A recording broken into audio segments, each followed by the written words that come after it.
Simply remove the telephone jack and plug it into this box here, the modem. I then take another wire from the modem and plug it in where the telephone was. I can then switch on the modem. It's now telling me to phone up the main press cell computer. So it's a very simple connection to make. Extremely simple. I'm now waiting for the computer to answer me. And things are starting to happen. Things are starting to happen. Why did you buy a computer? Well, I was very interested in the new technology and didn't want to be left behind. I don't think it's only for the youngsters at school now. I think us older ones will have to learn a lot about it.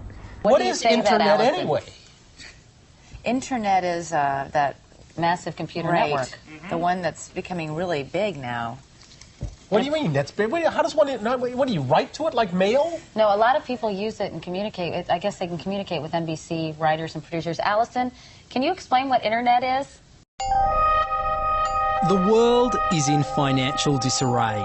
Currencies failing, economies in wild flux, jobs being lost. But what if you could build an entirely new economy, one specifically designed for the digital realm? Well, that is the dream behind Bitcoin. Bitcoin, for those of you who don't know, is an electronic online currency that was created in 2009. It was made by someone who did it under the pseudonym Satoshi Nakamoto. Like any economy, you don't want too much too fast, because then the value of your currency drops, or so slow that your economy grounds to a halt. It's designed to be a self-stabilising economy. Whether it actually is that way, though, well, that is a little bit more complicated. Because some people have said, hey, Bitcoin is the answer to those problems. Are you a believer? Well, Bitcoin is exciting because it shows how cheap it can be. Bitcoin is better than currency in that you don't have to be physically in the same place. And, of course, for large transactions, currency can get pretty inconvenient. And what is Bitcoin? Bitcoin is a currency on the internet. I sent 100 euros worth of Bitcoin from here in Tokyo directly to you guys through this camera, through the network, through the TV, right into your home. If I had tried to do that, send you the money with a traditional bank, it would have taken several days and probably cost 30 euros. I just did it right now with Bitcoin instantly, basically for free, and didn't have to ask anybody for permission. I didn't need a bank, I didn't need a government, I didn't need anybody. I just needed myself and you and our smartphones to do it. That's the power of Bitcoin. Wall Street is fraud, America is fraud, the world is fraud, banks are fraud, central banks are fraud. We live in an era of fraud. It's all based on fraud, and they get a percentage of the fraud. That's the business model. To suggest that there is any moral or ethical aspect to anything that's going on now is to be completely naive about the fact that we live in an era dominated by financial terrorists, jihadis of banking. They're here to kill you and themselves. They believe in an ideology, not the Quran, but Adam Smith, that they completely misread and interpret as something to justify their blowing themselves up. Janet Yellen's a terrorist! Mario Draghi's a terrorist! The Central Bank of Japan is a terrorist! These are the real terrorists! Funds received. This community is switching to what they think is a better monetary system. A system in which banks are no longer needed because payments could be made directly from one person to another. Bitcoin is fundamentally different because in Bitcoin, you don't owe anyone anything and no one owes you anything. It is not a system based on debt. It is a system based on ownership. And no one can censor it, no one can seize it, no one can freeze it. It's November the 2nd, 2008, just 6 weeks after the Lehman Brothers collapse. And all over the world, there are panicked debates about how to save the banks. Then, on a little visited web forum for cryptographers, a document appears in which a completely new monetary system is proposed. The visionary author calls himself Satoshi Nakamoto. These were the darkest days of the financial crisis.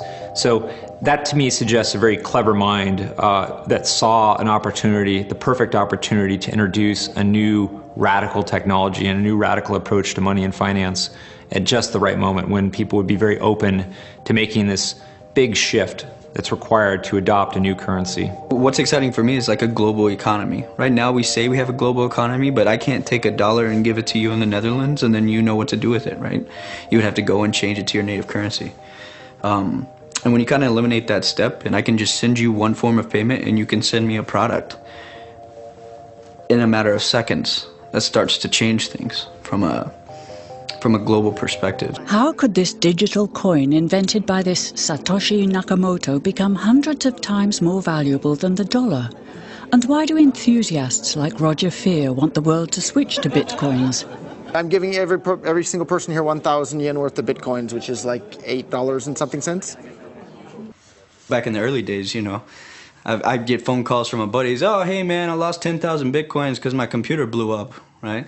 Back then, one bitcoin was less than a penny, right? So nobody cared. They lost $10. I don't care, right? And now 10,000 bitcoins, that's, you know, $5 million. That's a big deal, right? Bitcoin is a decentralised electronic cash system that uses peer-to-peer networking along with digital signatures and cryptographics to generate currency. Now, with traditional money, think dollars, the euro, pesos, you've got a central bank, like the Federal Reserve. They issue the currency and they print more or less cash as needed, but not with Bitcoin. It looked very different to me. I mean, as soon as I heard the word decentralized and the fact there was a network powering this currency rather than a central issuer, that immediately captured my interest as something quite different based on what little I knew about alternative currencies at that time.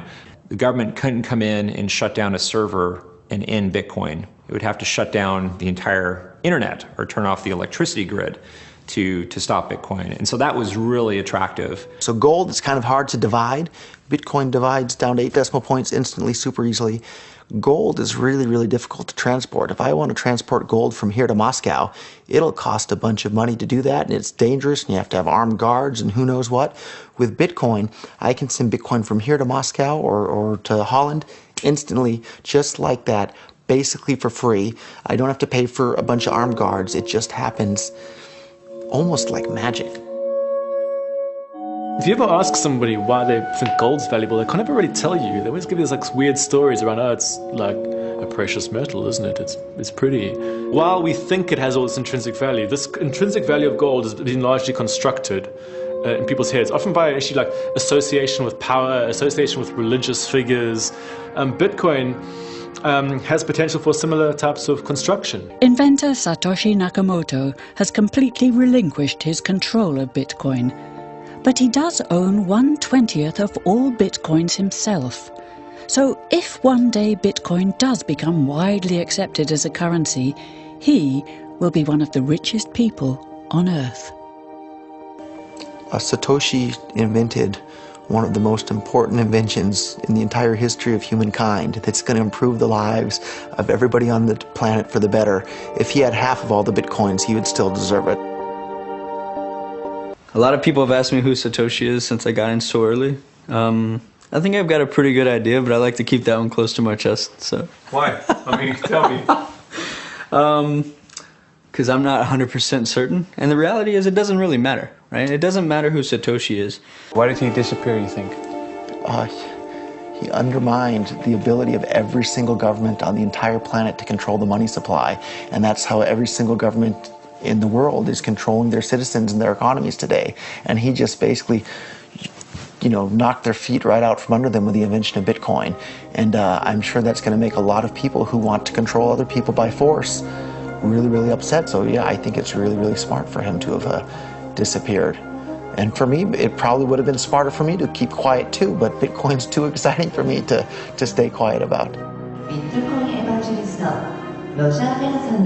I think a lot of people are underestimating the way in which Bitcoin and the blockchain are going to change the power structures in society in general. I mean, I grew up in the US and I see all these people like, yeah, nuke everybody in the Middle East and kill them all. And then they have the former Secretary of State Madeleine Albright on 60 Minutes, one of the most popular news shows in the US. And they asked her, they said, like, there's reports that more than 500,000 Iraqi children have died as a direct result of US sanctions.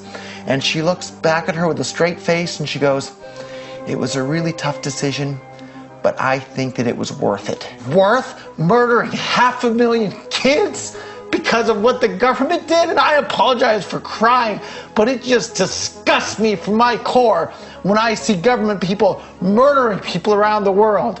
It's not just theoretical. These are real people with real lives. And it's real people, and Bitcoin has the power to undermine everything they're doing to people around the world. And I'm sorry for shouting, but it just disgusts me what these people in government do. And they do it through central banking and through the control of the money supply, and Bitcoin takes that away from them.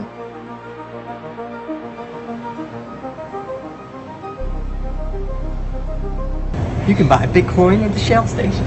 Check it out. $0 to $2,000. Put your phone number in here. Put the code in. Scan it. Got my reader. Oh, I gotta put the cash in. Good. Got $2. Hit finish. Oh. $2 in Bitcoin. Just like that. From this machine. I just turned cash into digital currency. So thinking that it's too late to get involved in Bitcoin is like thinking it's too late to get involved with the internet or too late to get involved with using a cell phone. Like, it's not too late to get involved in Bitcoin. If Bitcoin becomes really popular all over the world, Bitcoins are going to have to be worth at least tens of thousands of dollars a Bitcoin, if not hundreds of thousands of dollars per Bitcoin. So thinking it's too late to get involved with Bitcoin is like thinking it's too late to get involved with using the internet. Of course not. Like, it's ubiquitous in our lives, and Bitcoin's going to become ubiquitous in our lives as well.